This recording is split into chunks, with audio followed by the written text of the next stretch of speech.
¿quién dice la gente que es el Hijo del Hombre? Ellos contestaron, unos que Juan Bautista, otros que Elías, otros que Jeremías o uno de los profetas. Él les preguntó, ¿y vosotros, quién decís que soy yo? Simón Pedro tomó la palabra y dijo, tú eres el Mesías, el Hijo del Dios vivo.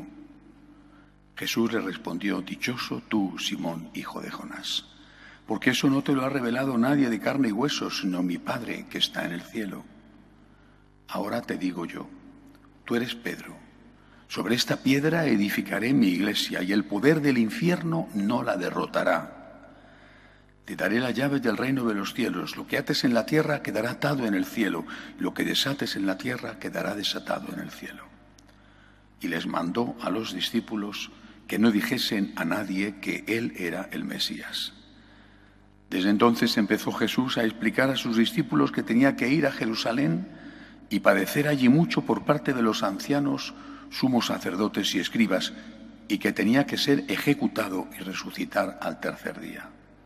Pedro se lo llevó aparte y se puso a increparlo. No lo permita Dios, Señor, esto no puede pasarte. Jesús se volvió y dijo a Pedro, quítate de mi vista, Satanás, que me haces tropezar. Tú piensas como los hombres, no como Dios. Palabra del Señor. Qué interesante y no fácil de entender es este Evangelio. Porque es la cara y la cruz con respecto a la figura, persona y misión de San Pedro. Por un lado, Pedro confiesa la divinidad de Jesús.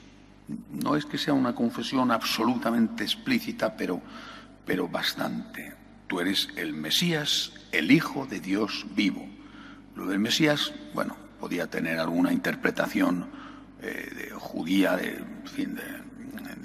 el que iba a venir, el profeta, pero claramente el Hijo de Dios vivo. Bueno, está confesando la divinidad de Jesús, repito, quizá en una nebulosa todavía enterarlo, está confesando la divinidad de Jesús. Y el Señor le recompensa diciendo, eso no ha salido de ti, eso dice, ha salido, te lo ha inspirado Dios, mi Padre, te lo ha inspirado. Y a continuación le dice, tú eres Pedro, vas a ser mi sucesor, el cabeza de la Iglesia, lo que ates en la tierra quedará atado en el cielo. Esto es importantísimo. Bueno, pero es que inmediatamente sigue la conversación, inmediatamente Pedro, llevado del amor a Jesús, no de otra cosa, quizá del amor propio también, pero bueno, del amor a Jesús le dice, no, a ti no te van a matar, quizá piensa, si te matan a ti, a mí también, pero no, a ti no te van a matar, vámonos, huyamos. Y Jesús se enfrenta con él, el mismo al cual le acaba de decir que es la cabeza de la Iglesia, que lo que ate en la tierra queda atado en el cielo. Él mismo le dice Jesús, apártate de mí, Satanás.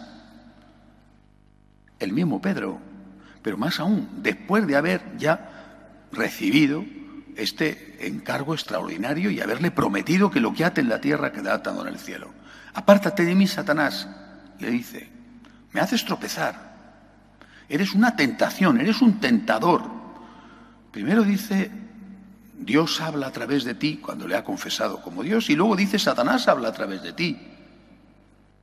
Y añade, tú piensas como los hombres, no como Dios. Interesante. ¿Qué significa? Seguramente habrá algún teólogo que lo interpretará de otra manera, porque bueno, pero yo lo interpreto así. En tanto en cuanto Pedro piensa como Dios, es decir, está inspirado por Dios, lo que ates en la tierra quedará atado en el cielo. En tanto en cuanto Pedro, hipotéticamente, pero en este caso fue real, es que es Jesús el que lo dice, Y por ejemplo, en la noche del Jueves Santo, cuando niega que conoce a Jesús, es evidente que no está pensando como Dios, ni está dejándose llevar por Dios, sino por el demonio. Bueno, en tanto en cuanto piensa como Dios, es portavoz de Dios, lo que ates en la tierra queda atado en el cielo. En tanto en cuanto él pensara como los hombres, y esto es una cosa evidentemente ambigua y elástica, ¿no? Porque en aquel momento pensar como los hombres era huir, no afrontar la cruz. En otro momento pensar como los hombres puede ser aceptar lo políticamente correcto, ¿vale? Aborto, eutanasia, en fin, cada época tiene lo suyo, ¿vale? En tanto en cuanto él pensara como los hombres y no como Dios, entonces es Satanás. No podemos hacerle caso. No es fácil decidir y cuándo es una cosa y cuándo es la otra. Cuándo piensa como Dios y cuándo piensa como los hombres. En aquel momento fue Jesús el que decidió. Tú eres Pedro. Sobre esta roca edificaré mi iglesia. ¿Sobre qué roca? La roca de esta persona y de sus sucesores en tanto en cuanto piensan como Dios y confiesan la divinidad de Cristo. Esta es la clave. Confesar la divinidad de Cristo con todas sus consecuencias, es decir, la enseñanza del Señor hasta la última coma, sobre esa roca se edifica la iglesia. Pero cuando se piensa como los hombres y se dice, bueno, lo que Jesús nos enseñó hay que modernizarlo, hay que ponerlo al día porque está muy atrasado, han pasado 1000 años y no vamos a estar aquí ahora nosotros con la tradición o incluso con la palabra de Dios. Venga, vamos. Tenemos que actualizarnos un poquito porque si no, esto se queda en nada, ¿no? Entonces estás pensando como los hombres, como el demonio. Entonces yo no puedo hacerte caso, porque es el propio Cristo el que te dijo, apártate de mí, Satanás, tú me haces tropezar. Si piensa como Dios, si confiesa su divinidad, si transmite íntegra la enseñanza de la palabra, que naturalmente habrá que adaptarla al tiempo presente, no vamos a estar contando de la misma manera las mismas cosas, pero sí tenemos que contar las mismas cosas. Una cosa es adaptación y otra cosa es traición. Una cosa es, vamos a ver, en este momento, del depósito de la fe, es necesario para los hombres que viven entre nosotros que destaquemos esto y esto otro. Eso es lo que hace San Mateo, por ejemplo. Cuando escribe el Evangelio, está hablando a judíos y del depósito de la fe destaca una cosa. Y en cambio San Lucas o San Marcos, que no hacen lo mismo, pues no lo destacan. San Mateo va a contar la genealogía de Jesús. De Adán nació, nos va, tal. Muy bien. A los romanos, ¿qué les importaba eso? Que era hijo de David, no sabían ni quién era David. San Lucas va a destacar otra cosa. Del depósito de la fe sacan aquello que es más conveniente para la persona que le escucha. Por supuesto, eso es adaptación, eso no es traición. Pero una cosa es eso y otra cosa es, donde dije digo, digo Diego.